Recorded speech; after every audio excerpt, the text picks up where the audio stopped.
आपको बता दें, धीरेन्द्र कृष्ण शास्त्री का स्वतंत्रता दिवस पर बड़ा बयान सामने आया है। इंडिया न्यूज से खास बातचीत में बेबाक राय उन्होंने रखी है। राष्ट्रहित और राष्ट्रीय सुरक्षा पर संदेश दिया है। देश विरोधी ताकतों के खिलाफ सख्ती की बात कही है।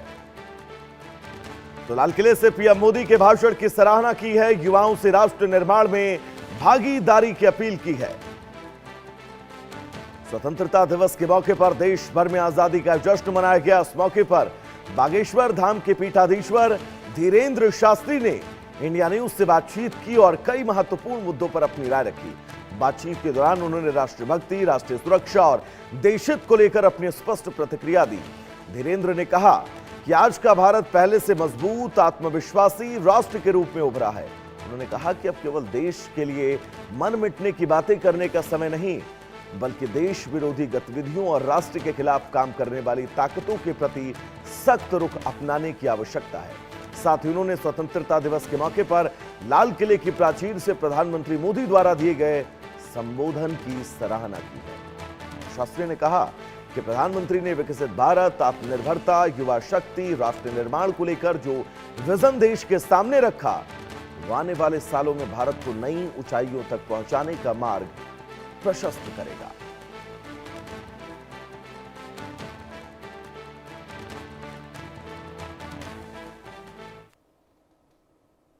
धाम के प्रमुख पंडित धीरेन्द्र कृष्ण शास्त्री जी भी अपने गांव पहुंचे हैं और छोटे छोटे बच्चों के साथ उन्होंने स्वतंत्रता दिवस मनाया। उनसे बातचीत करके महाराज जी, किस प्रकार आज स्वतंत्रता दिवस मनाया आपने?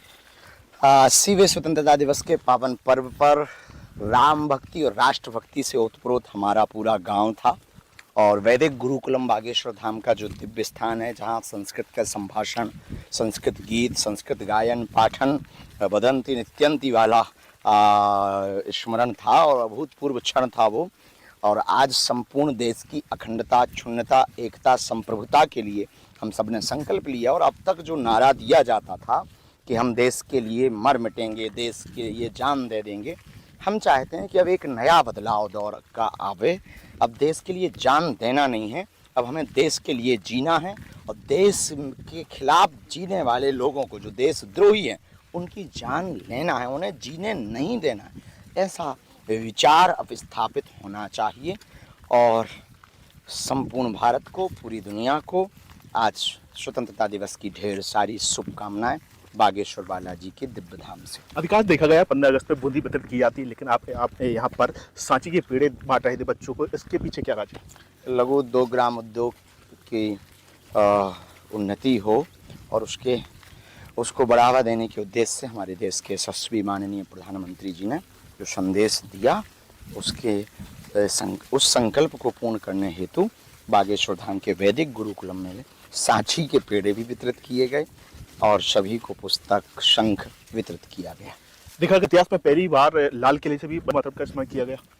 हाँ, वंदे मातरम अब एक कानून है, गाना ही पड़ेगा। भारत में रहना पड़ेगा तो आपको गाना ही पड़ेगा, वरना जेल भी जाना पड़ेगा। इसको अपमान कोई भी भारतीय पूर्व में जो कर रहे थे वो छोटी मानसिकता के कारण, और वर्तमान में ये अब कानून है, देश का लॉ है, इसे सबका पालन करना चाहिए। राष्ट्रपति जी के यहाँ, महोदया के यहाँ से भी मंजूरी प्राप्त हो चुकी और बागेश्वर धाम सनातन पीठ, बागेश्वर बालाजी का यह दिव्य स्थान हमेशा से राष्ट्रहित कार्यों में चल रहे प्रत्येक संकल्प में सम्मिलित रहे। यह थी प्रसिद्ध कथावाचक पंडित धीरेन्द्र कृष्ण शास्त्री जी महाराज, जिन्होंने स्पष्ट शब्द में कहा कि वंदे मातरम अब एक कानून है और सबको उसका पालन करना चाहिए। छतरपुर से इंडियन न्यूज के लिए पुष्पेंद्र तिवारी।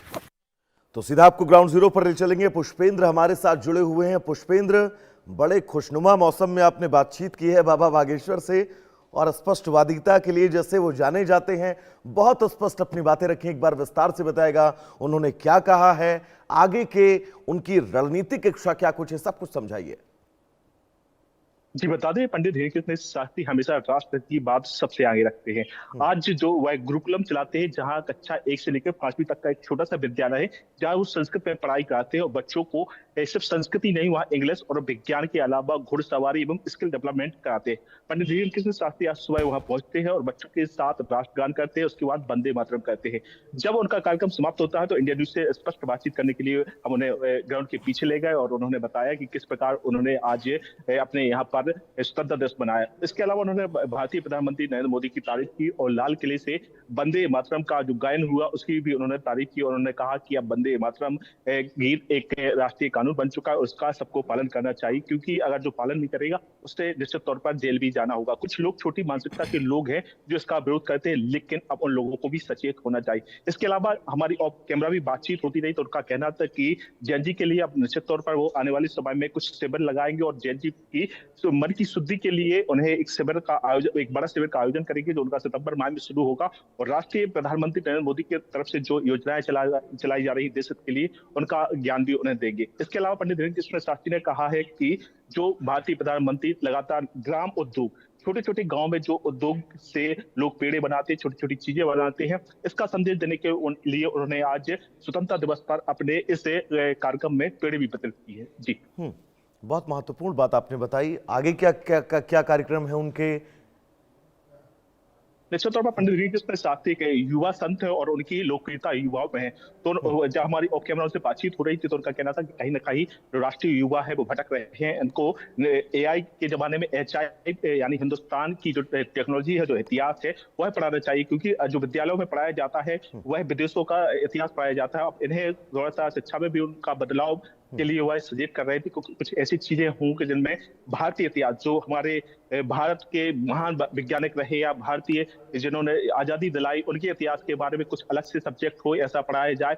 और वही वह लगातार प्रधानमंत्री नरेंद्र मोदी की आज जो स्वतंत्रता दिवस के मौके पर और पूर्व संध्या पर उन्होंने जो बातचीत रखी थी उनकी भी वह तारीफ कर रहे थे और हिंदुस्तान के हर भारतीय के लिए वह अपील कर रहे थे कि कुछ ना कुछ उन्हें भारतीय प्रधानमंत्री से सीखना चाहिए। जिस तरह वह देश के विकास के लिए लगातार सोच रहे हैं, उस प्रकार आज के युवाओं को भी देश के विकास। और मेरा अगला सवाल भी पुष्पेंद्र आपसे यही था, क्योंकि प्रधानमंत्री नरेंद्र मोदी ने आज लाल किले की प्राचीर से 85 मिनट का जो भाषण दिया है, इसमें मैं थोड़ा बहुत अगर कंक्लूड कर पाऊं तो तकरीबन 20 से 25 मिनट सिर्फ और सिर्फ देश के युवाओं की बात की है। और ये युवाओं का देश है और युवा अपने देश का अब तो दीपो भाव की भावना को लेकर आगे चलता है, वो प्रकाश जलाने में विश्वास रखता है, ना कि अंधेरे में। इस बयान को लेकर, प्रधानमंत्री के आज के संबोधन को लेकर धीरेन्द्र कृष्ण शास्त्री ने क्या कुछ कहा है, एक बार ये समझाइएगा। जी, निश्चित तौर पर अधिकांश मौकों पर देखा जाता है कि भारतीय प्रधानमंत्री की धीरेन्द्र कृष्ण शास्त्री जी तारीफ करते हैं। और अभी पिछले महीने जब एक आईआईटी कॉलेज में दीक्षांत समारोह में नरेंद्र मोदी भी शामिल होने पहुंचते हैं तो वहां पर वह बागेश्वर महाराज का जिक्र करते हुए कहते हैं कि हम बागेश्वर महाराज नहीं है कि मन की बात जान ले। ऐसे ही धीरेन्द्र कृष्ण शास्त्री को जब मौका मिला तो वह लगातार अन्य मीडिया कर्मी से भी बातचीत कर रहे थे तो उनकी तारीफ कर रहे थे। तो निश्चित तौर पर उनका जो आने वाले समय में कार्यक्रम है, निश्चित तौर पर वह लगातार युवाओं के लिए कार्य कर रहेंगे। जैसा कि हमने बताया कि सितंबर माह के में वह 3 दिन का एक शिविर लगाने जा रहे हैं, जिसमें जेएनजी विशेष तौर पर आमंत्रित कर रहे हैं जेएनजी को, और वहां पर एक शिविर लगाएंगे और जो युवा लोग शामिल होंगे उन्हें उनके मन उच्चारण शुद्धि के लिए वह खुद प्रवचन देंगे और कुछ ऐसी टेक्निकल चीज बताएंगे जिससे आने वाले समय में युवा की जो भटके नहीं। और पुष्पेंद्र बहुत महत्वपूर्ण है, इस देश के युवाओं को अगर आप सही दिशा देने में सफल रह गए तो यकीन मानिए, मैं विश्वास के साथ कह सकता हूं कि इस देश को विश्वगुरु